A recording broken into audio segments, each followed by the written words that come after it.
Yeah. All right. We're recording. All good. And let me bring up the document again. Okay. So we were talking about this event summary document, and we'd gone through maybe the first two paragraphs. Yeah. So I need to plug my phone in. Sorry, let me plug my phone in. Will this work if I go horizontal? Yeah, it'll just flip. Is that okay? Yeah. Okay. So again, I haven't seen this event summary document before, and I cannot validate the accuracy or that it's official. But many of the terms and details in here seem to be correct and familiar from my experience. So what I can offer is an interpretation or sort of a translation of the military, sort of the way it's worded and what they're talking about here. So, at the top, they're talking about the aircraft from the different squadrons. So the 110 and 100 would have been our aircraft, Commander Dave Fravor and myself. 303 and 305 would have been Legacy Hornets, and 401 would have been a single seat Super Hornet. So it sounds like everybody was out and airborne at that time. And it says that upon takeoff, we were vectored by Princeton and Bangor. So Bangor would have been referring to the E2 Hawkeye, which is the airborne controller. They have the big radar dish on their aircraft, and who we would have expected to provide our air traffic control, command and control during our exercise, our training intercepts. And so Princeton is the USS Princeton, who interrupted that training to provide the real world intercept. So to intercept unidentified contact at 160 at 40 nautical miles. So that's referring to the bearing and range. And here it has a latitude and longitude. Again, I haven't looked those up on a map, but I'm assuming that that's off the coast of Southern California. Yeah, they're in the same rough area that we've been talking about. Okay, and then I think it's referring to the location of the Nimitz. Normally, we wouldn't publish or advertise the exact location of a nuclear aircraft carrier. Right. So, after the fact, it's fine, but in real time, this sort of information would be sensitive and close hold. So the Princeton informed Fast Eagles that the contact was moving at 100 knots at 25,000 feet. So that, I think, is what led us to believe that maybe it was folks smuggling drugs up the coast or some other nefarious activity in a small plane, Cessna or Piper, going slow. 100 knots is fairly slow. And but it's unusual that it's at that high altitude. So 25,000 feet would be pretty high if you were smuggling drugs. Yeah, and that's really slow for something traveling at 25,000 feet. I mean, it seems very unusual. Yeah, exactly. So, maybe just kind of the first question mark is going off over our cockpits of trying to figure out what's going on and what are we supposed to do about it. Okay, so second paragraph, Fast Eagles 110 and 100 could not find the unidentified airborne contact at location given by Princeton. So that is referring to when the Princeton is seeing our radar points on their radar scope, what is called merge plot. So as they see the range countdown, there's a point at which they say merge plot, and that tells us as air crew, as we get closer, to start some different radar mechanics with our own aircraft radar, and then also our different scan patterns, looking outside more and trying to pick up a visual so that we can merge and potentially engage with this. Okay. So again, we're scanning outside and looking, and this is when it says Fast Eagles spotted a large unidentified object in the water at 1430. So I would say, this is suggesting that there was, in fact, something there. An object. There was churning and there was something there, but it was very hard to tell. Was it sinking? Was it coming up? Was it a reef? Where the water was sort of breaking over it. but it's hard to tell whether it was related to what we saw then shortly thereafter, or whether it was unrelated and just happened to be in the same area. But it was that churning water that directed all of our eyes into that same spot, and how I at least picked up the visual of the Tic Tac. Pilot saw steam, smoke churning around object. So I did not see steam and smoke. I did see churning water and water disturbance, sort of roiling. But I wonder where the steam and smoke came from. So this is where it's saying like pilot saw and then pilot saw. I mean, do you recognize any of this as stuff that you said to somebody in your debrief, or do you think this is from the other pilots? It might be a compilation. Again, this is the first time I'm reading this. Okay. And so, it could be, I don't know. I don't know where these specific details are coming from. And it could be that one of the other 3 people involved saw something that looks steamy or smoky coming up. Pilot describes object initially as resembling a downed airliner, also stated that it was much larger than a submarine. So I would say that it was about the size of a large aircraft fuselage. So it wasn't a pure cross, but that my heart sank, and I thought perhaps we were on scene for search and rescue for something that went down, because that initial shape and size was like, oh shit, an aircraft went down. So here you didn't see the wings of an aircraft, just like what looked like a fuselage? Right. So it would have been sort of that oblong right shape. Yeah. That's the shape of the water that was churning. Yeah. But I didn't see the clear, sort of like a water bottle. We know it's like a 737 without wings. I should really invest in some Tic Tac props. Yeah. I use my iPhone case. It's very Tic Tac shaped. Yeah, that's really good. You can do 2 different sizes as well. It's like the small Tic Tac and long Tic Tac. Actually, out of these 2, which one resembles most in your memory? Would it be like more like this or the longer one? Oh man, I don't know. Probably the shorter one. Okay. Yeah. Yeah. More Tic Tac like, I guess. All right. Sorry. Okay. While descending from 24,000 feet to gain a better view of the unidentified contact in the water, fast eagle 110 sighted an airborne contact, which appeared to be capsule-shaped, wingless, mobile, light, oblong, pill-shaped, 25 to 30 feet in length, no visible markings, and no glass. 5 nautical miles west from the position of the unidentified object in the water. So this wouldn't be describing my account. You have to ask Commander Fravor if this is describing his account. And I don't think it is. He said his was right over the thing in the water, which is what I was saying earlier. This is the kind of the big discrepancy with this account, which is why people, have suspicions about whether it's accurate or not. Yeah, if anything, this might, if it is Commander Fravor saying he picked it up before it crossed over the water disturbance area, then that would account for why he had a longer visual contact with it. But for me, I didn't pick up visual until it was the fact that there was this disturbance in the water that helped me, because the Tic Tac was so fast and so relatively small to this large ocean that we were looking at.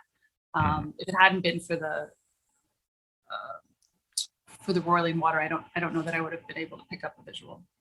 You saw it cross over the water, and that was the first you saw of it. Right. Yeah. Yeah. So when we're taught to scan, sometimes we're taught to just sort of fix on a position so that we can see relative motion around, right? Because if you're moving around or looking, your eyebrows are looking. So I think that the fact that I was looking fixed at the roiling water, and then this object crossed in front of it, is what helped me at least pick up a visual and track it for those 10 seconds or so that I tracked it. Capsule, altitude 4,000 feet at course 300, passed under fast eagle 110. So altitude 16K, fast eagle 110 began turn to acquire. While 110 was descending and turning, capsule began climbing and turned inside of fast eagle's turn radius. Pilot estimated that capsule achieved 600 to 700 knots. Fast eagle 110 could not keep up with the rate of turn and the gain of altitude. 110 lost visual ID of capsule and haze. And I know there's a lot of questions about the haze. Yeah. So it was a clear day, calm water. And, you know, we could clearly see, but as you get further towards the horizon, then there is a haze, right? Like a marine layer of haze.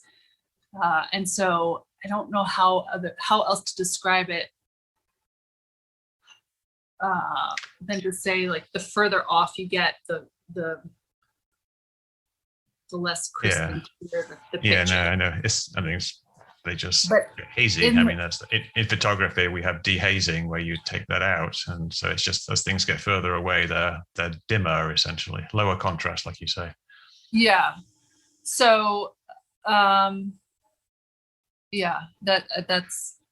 I don't know how else to describe that. Last visual contact had capsule at 14K, heading due east. Neither fast eagles. So all of that sounds like a. You know, am I going to testify that that's the exact altitude and that's the exact bearing and the exact range? I can't at this point. It's been over 16 years, and that's why I would defer to the written notes that were taken immediately following and in the closer years. But it sounds generally accurate of the way that he turned, and it turned, and it did speed up, and how quickly we lost visual. And that sounds like a pretty short thing, like you were describing, like, you know, 10-second encounter.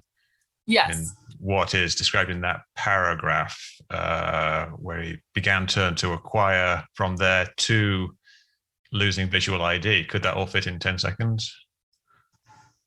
Yes. So this whole paragraph here of capsule passing under, fast eagle turning to acquire, descending and turning. That's, I mean, this all sounds like, you know, he came in and then it just happens very quickly. Right. Again, I don't want to say this is like the definitive account, because a lot of people have been, suspicious of this because it doesn't really have the provenance, but it looks official and a lot of it matches. Sure. So trying to figure out what matches and what doesn't. Mm-hmm. Neither fast eagles 110 or 100 could achieve radar lock or any other means of positive ID. Fast eagle 100 was flying high cover and saw the engagement by fast eagle 110. So that's me in 100 with no wisdom. Fast eagle 100 confirms 110 visual ID. 100 lost contact in the haze as well. It's like they're talking for you there. CPA of aircraft 110 from contact 4,000 to 5,000 feet. What's CPA there? Closest point of approach, or how close did they actually, right? 4,000 to 5,000 feet. That's pretty close. A mile. And in aviation terms, that would be combat spread for us. So that would be what we would fly around for formation. So this would be, I know a mile sounds far, but in the air, it's actually pretty close. Fast eagles, devils, and hobos performed 8X and mullet after vector from Princeton toward unidentified contact. Each performed one run.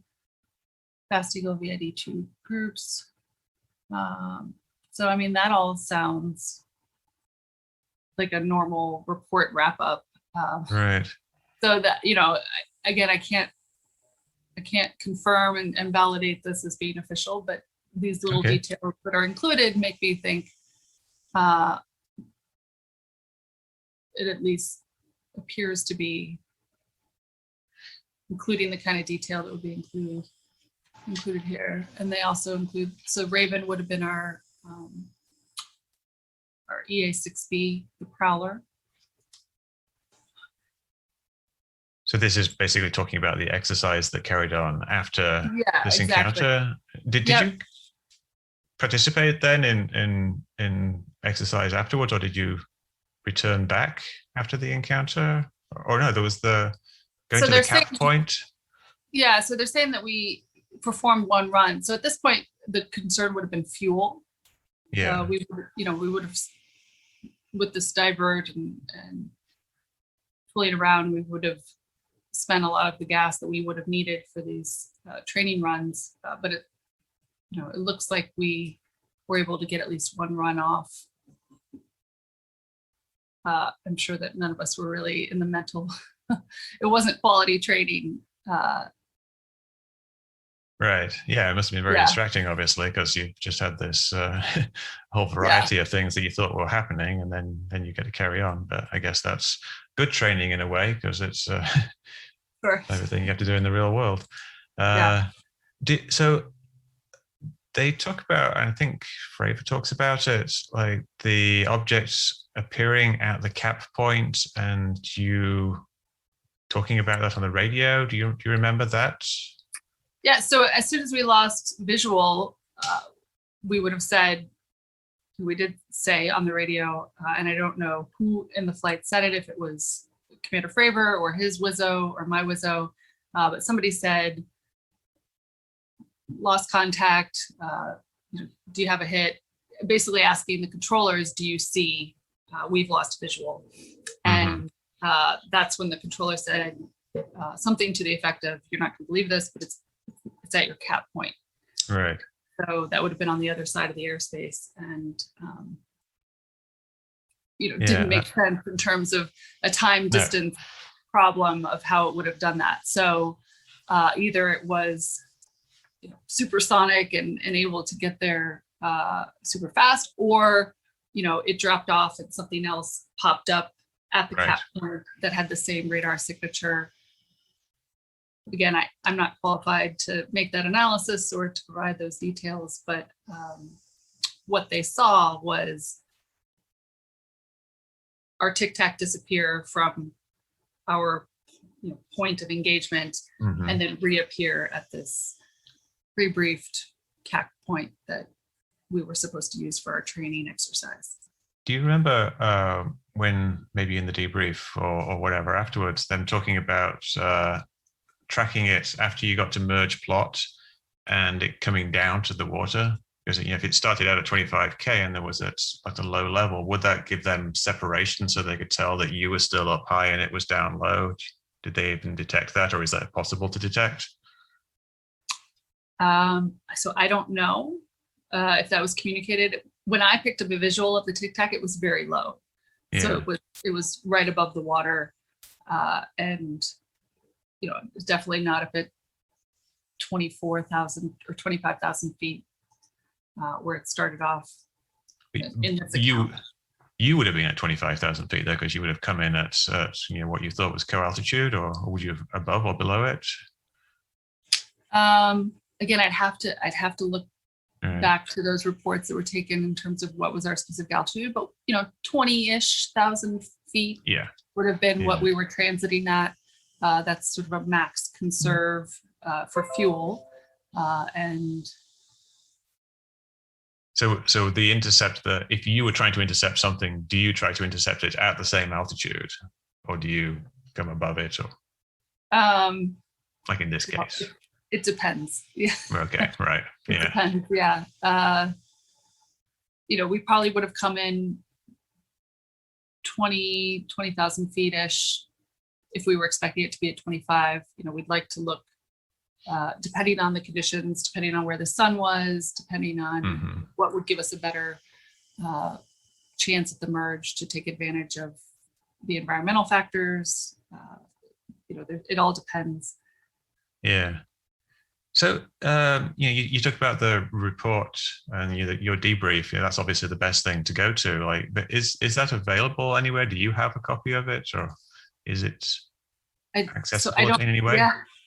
So I don't know. And like I agreed to talk to you today, and I'm trying to do my best to answer what questions I can on Twitter. I really appreciate it. Yeah, but I folks have to understand, there's almost 400,000 people in the Navy at any given time, and each person plays a very small role. So in November of 2004, I was a lieutenant junior grade.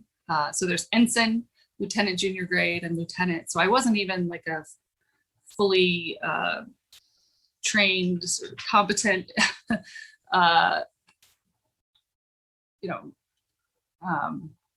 I was still very green and young, and just the fact that I was flying on the wing of the commanding officer of the squadron, and that I had a senior department head in my back seat is further evidence of how young and how inexperienced. Okay, right.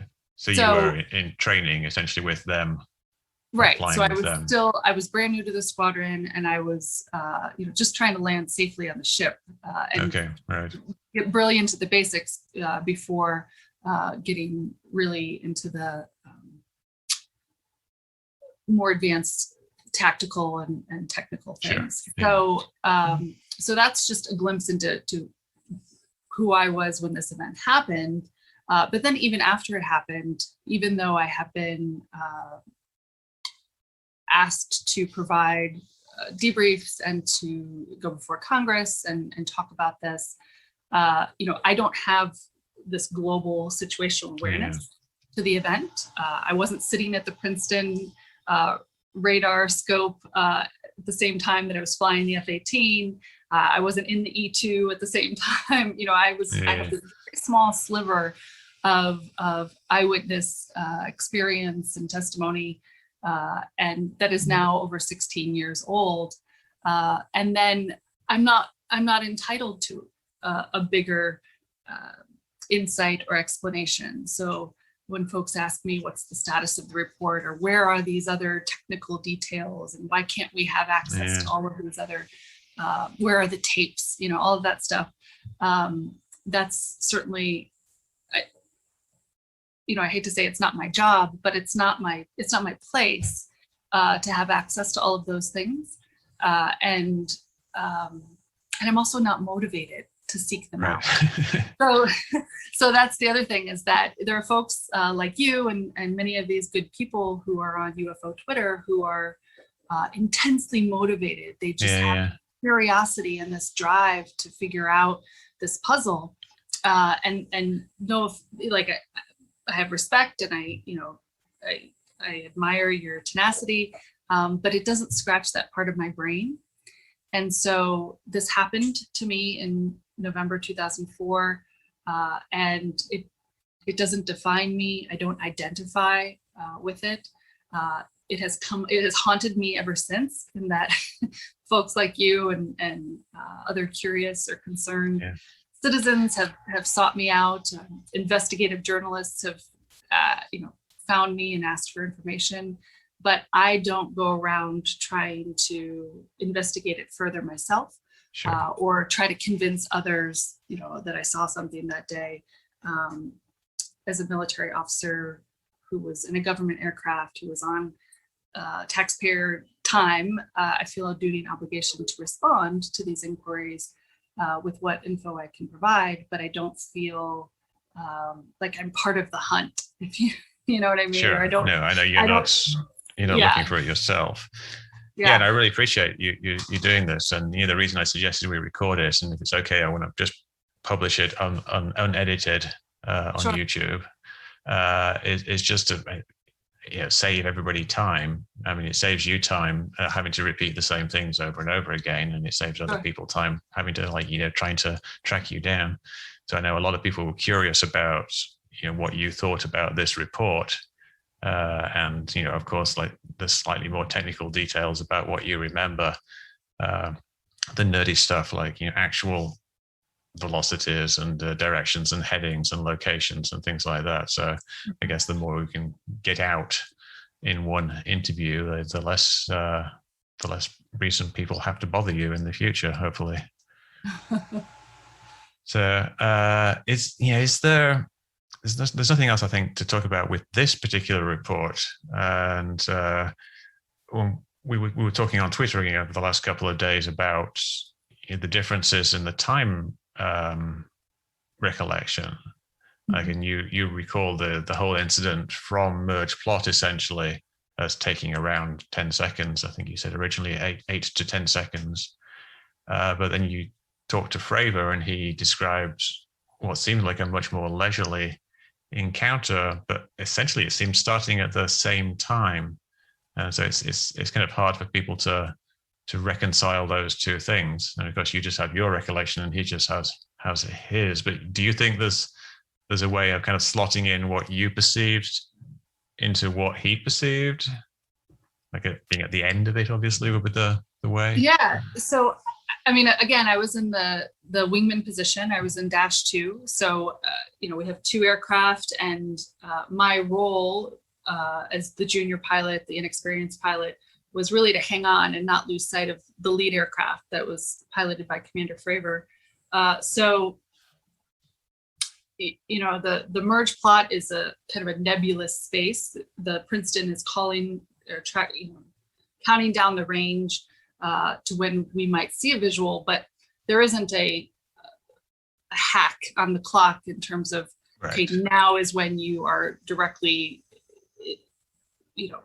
contacting this thing. So it might have been that Dave Fravor picked up a visual a long time before I did. There was chatter between myself and the person in my back seat, Dave Fravor and the person in his back seat, between our 2 aircraft on a radio frequency that was different than the radio frequency talking to the Princeton controller, the Hawkeye, and everybody else outside. So you have at least 4 different sort of channels of simultaneous conversations going on. And so it wasn't until somebody said, look in the water, there's something there in the water, that directed my eyes and everybody's eyes in that same spot. That's when I picked up the visual of the Tic Tac. And that's when, Dave was already swooping in and having what I would call this aerial engagement, basic fighter, BFM, dogfighting, sort of aggressive maneuvering. It's entirely possible that Dave saw it minutes before that and was just watching it behave in a benign way before he decided to get a closer look. And that I was just way behind everybody else because of my position in the flight and my junior status, and so green and inexperienced that I was, like, hey guys, what's going on? So it's entirely possible that I was just on the tail end. But I with confidence can say that I was visual for about 10 seconds, and that the actual aggressive maneuvering of my lead lasted for about 10 seconds, which would have been a normal engagement with another Hornet in training, or with an adversary, dissimilar aircraft. Our engagements don't last that long. So it could be that when I was following him and I thought we were just, merge plot, that he actually had eyes on. I don't want to speak for him. But if he was moving in a benign way and not making real aggressive maneuvers, I was just following him, alternating scan outside to see if I could pick the visual, but mostly making sure I didn't lose him or hit him as my lead aircraft, and then trying to follow these different conversations on all these different channels. So, I mean, I get where you're coming, that the time discrepancy is and I'm not trying to I'm not trying to trick you up or anything here, because I know people will accuse me of that. Sure. I'm trying to figure out what actually happened. I would say I would defer to Dave Fravor as having, because he was in the lead aircraft, he didn't have to worry about where I was. It's my job to deconflict with him. He literally had a bigger picture. He had so much more experience. He was a full commander. He was the skipper of our squadron, and had just thousands of hours, not just in the Hornet, but also in the Tomcat. So, he really is more qualified as an observer in that scenario. Sure. And then because of his position in the flight, had a better perspective. And so, I would defer to him. And then, the other 2 eyewitnesses to that were in our backseat, the weapons systems officer. And I'm sure that they each have a different that would be interesting. Yeah, an Yeah, account. if they could, if we could actually get to talk to them, or someone could talk to them, it would be great. But I think your Wizzo, had kind of got a bit turned off to the whole thing after his experience on Fox News, and the Yeah, other one hasn't come forward yet. So yeah. it'll This is be a real pain in the ass. yeah. No offense to you, but No, I get it. I get it. Yeah, it's it's this especially is when you're going over the same thing and people are yeah, making little green men jokes and things all the yeah. time. This is not Yeah. not So if I could fun. just like get nerdy for a second, the what your eyes on portion of the encounter is 10 seconds. You look down at the white water and you see it whiz over the white water, and that's when the start of your personal eyes on 10 seconds. Could you describe kind of like what angle you were looking at, like in a down and the heading from your point of view? Was it kind of just down to the left, down to the right? So as I was picking up visual, I was looking over my left canopy rail. So Okay. is that answer your question? Yeah. So I would have been yes. in a like a left bank, and I was looking out the left side of my cockpit. Okay, so your plane is banked to the left, and so you're kind of looking down, straight out, more or less, and then down a bit. Yeah. And the left canopy rail, is that a bit forward of you, or just to the right Right. angles Yeah. of you? So yes, it would have been, at my 10 o'clock position, 10 o'clock below. Great. I'm in sort of a turn so that I could see. And would you then be circling around? Yeah, I can't give you an exact compass heading or a bearing, because again, I would have been following. You'd have been, exactly, yeah. So he would have been turning. If you're following him, that means he was circling at that point. Yeah, and so if you go to his, if in this trying to figure out our discrepancies, and I'd have to go into my messages to double check, but I think I posted them on Twitter. Yeah, you did. Yeah, I he talks about doing this slow turn. I don't know how to find it. Maybe you can help me find it. Yeah, let me. I copied them, all four of them, onto Metabone because it's hard to find things in Twitter. Okay, everything was slow and benign. Okay. How do I? Oops. So it says we saw it hovering and flew around the circle and then cut across to get closer. Based on a slow turn rate and slow descent, I say roughly 5 minutes. Okay, so if Dave Fravor is doing a slow circle around it, then I am just following him, and I might not even be aware that we're, turning or that he's visual. It's not until he starts an aggressive maneuver that I like, okay. Right. It's happening. Right. There's something going on, and that's interesting. But I don't know. It's just like his account, like it kind of sounds like he's slowly descending towards it, and it's coming up as he's descending. Sure. So I don't know if you would have seen it cross over the white water at that time. And yeah, it's hard. Yeah, it's hard to. Yeah, I know. Yeah, it's such a long time ago that you're not going to be able to recall it. And I remember you said that when you were on Anderson Cooper, like your memory changes. Yeah, it will be interesting to get a more detailed account from Dave, I guess. I mean, this is something that I've always wanted, is to get, like, I think you described it as the arrows version of the debrief, where you draw little diagrams with vector arrows and the turns and everything, getting that very, very detailed account of where the plane was and where he thought the object was. That would be really helpful in terms of either eliminating things or getting clues as to what they might have been. I guess what is fascinating to me is like, do you think that you would actually be able to figure it out? I mean, this is like a cold case. This is like it's very hard. Puzzle. Yeah. There's like kind of a limited number of things that it might be if it's not some kind of weird hypersonic levitating craft. And the one thing that I I thought as a theory, and this is very speculative, is that what Dave saw was something smaller than what he imagined it to be. Mm-hmm. And his perception of it as being a 40-foot long object was based on just him anticipating it being, the same size as a hornet, because that's the typical thing he sees in the air.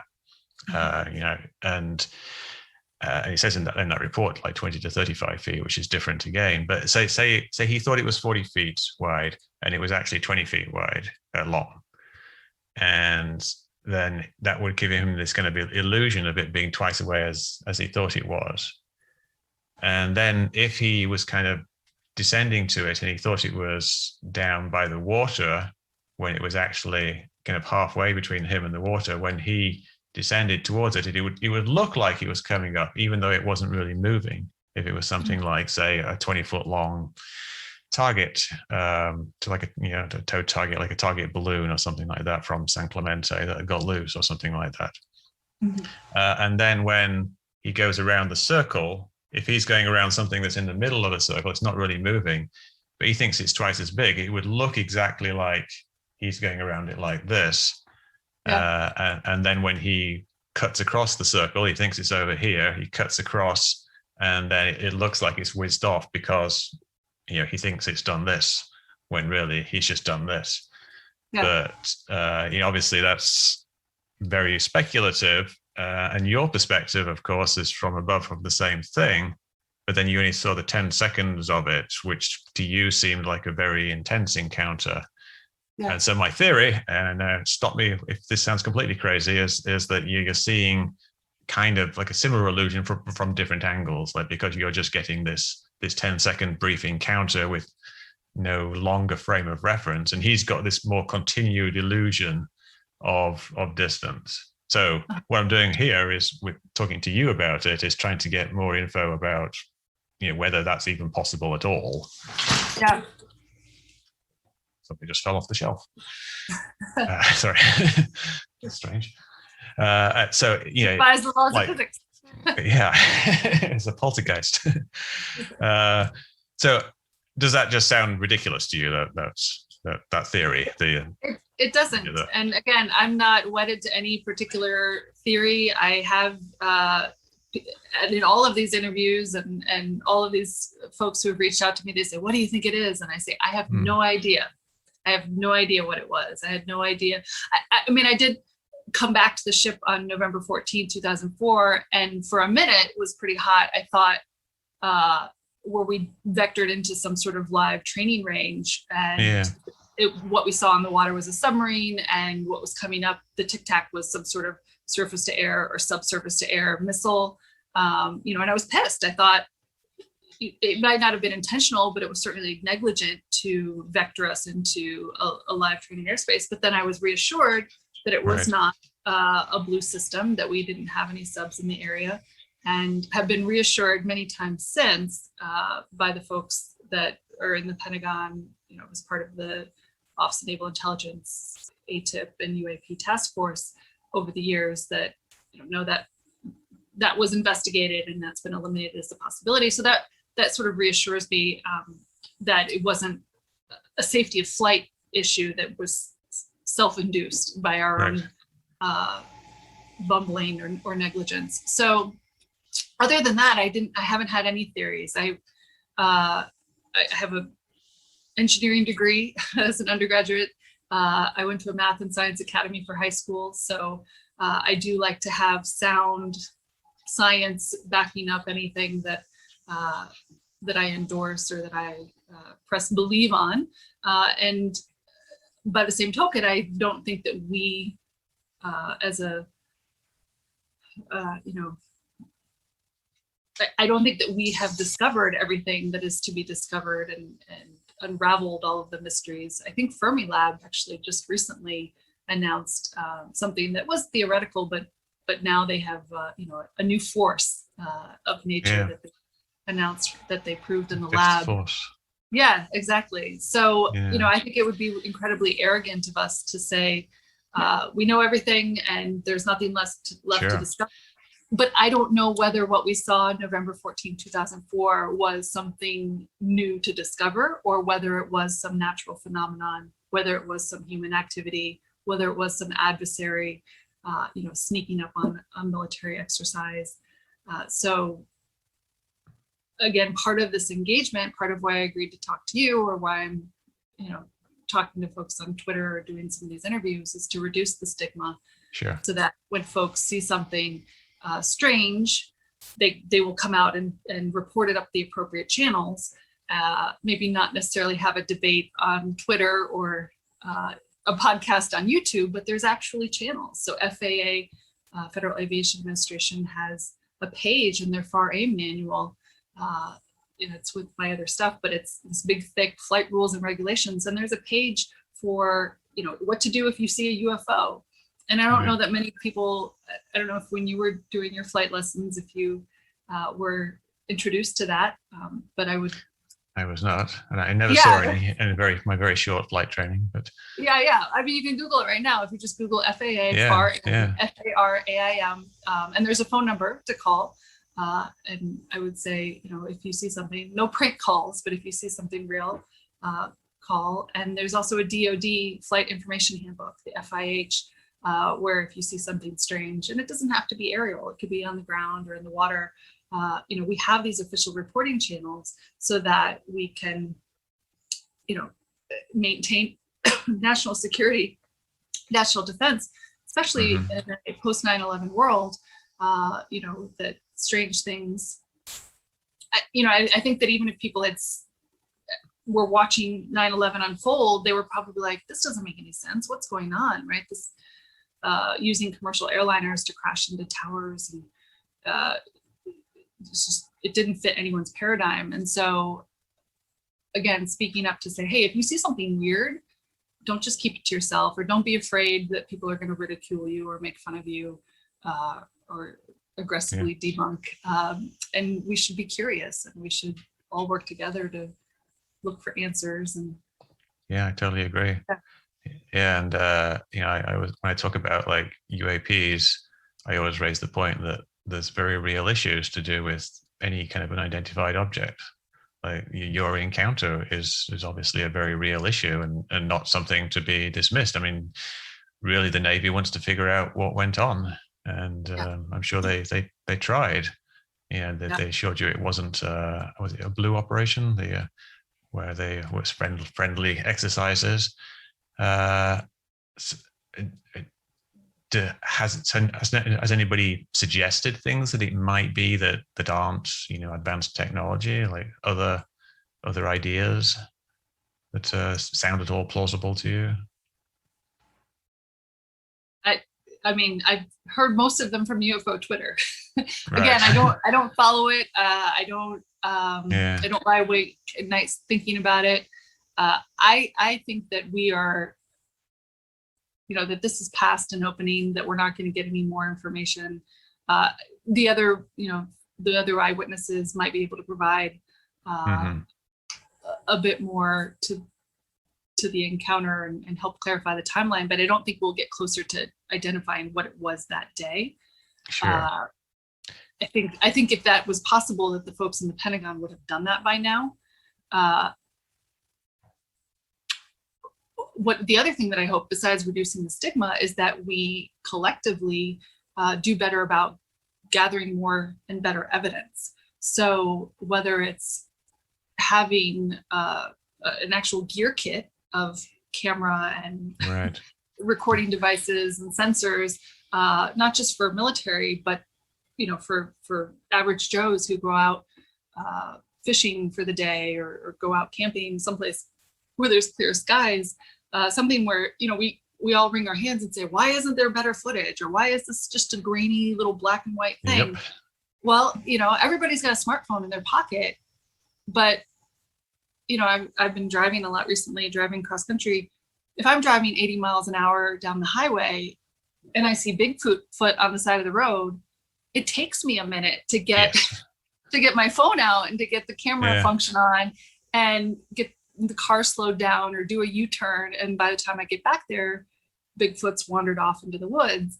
So, having your stuff ready and queued up so that you just can turn it on and focus it. And then also having, maybe everybody's, we're like a surveillance society where everybody's got a GoPro attached to them. You'll get conspiracy theories starting now. People will say that UFOs are just a way of getting cameras into everybody's cars. Yeah, or exactly. everybody's blamed. but yeah, I hear what you're saying. Also, like more information.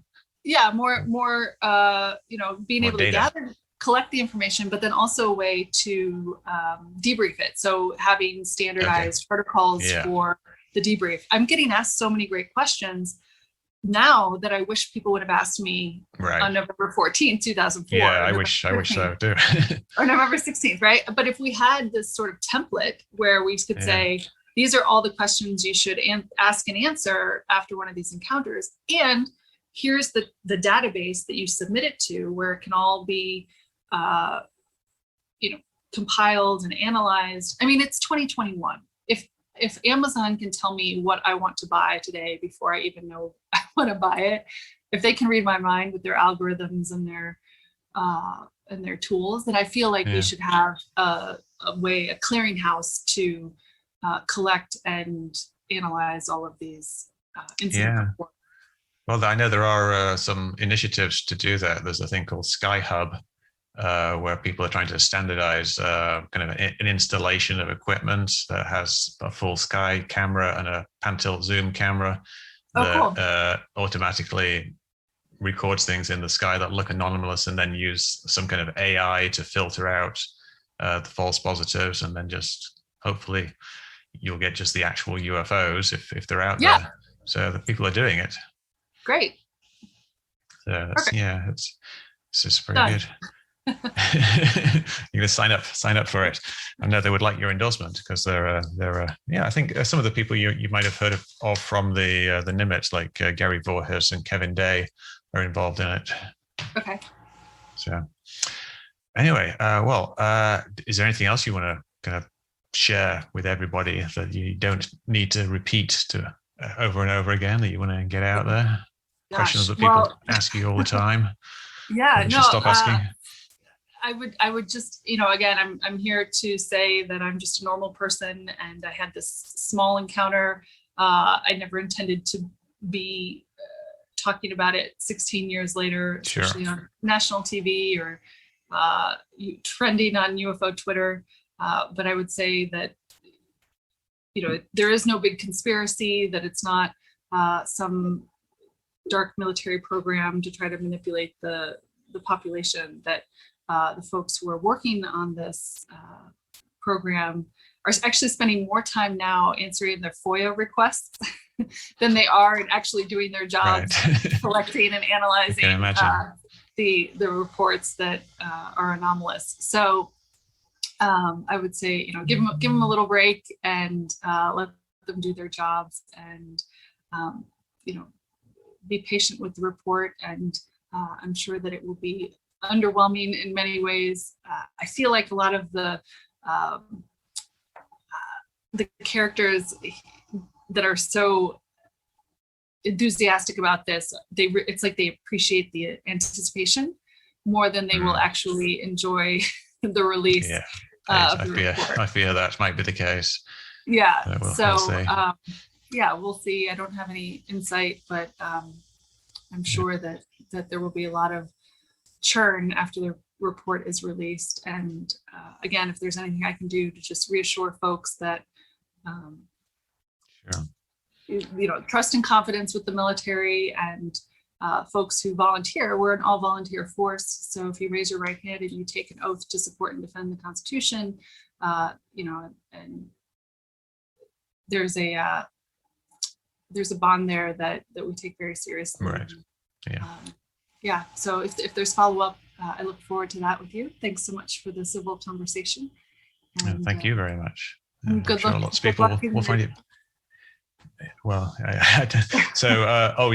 you very quickly said that you wouldn't entirely rule out my explanation, the parallax thing. I don't know. I mean, it's just as plausible as any of the others that I've heard. Well, I'll take that. Yeah. keep fighting the good fight, and good luck with all of your hunting. Yeah. Yeah. Well, thank you. And hopefully this will remove the need for some people to be asking you questions in the future. And I'll stick it up on YouTube and see what people say. Yeah. All right. All right, Alex. Thanks. Thank you very much. You have a good rest of your day. Bye. You too.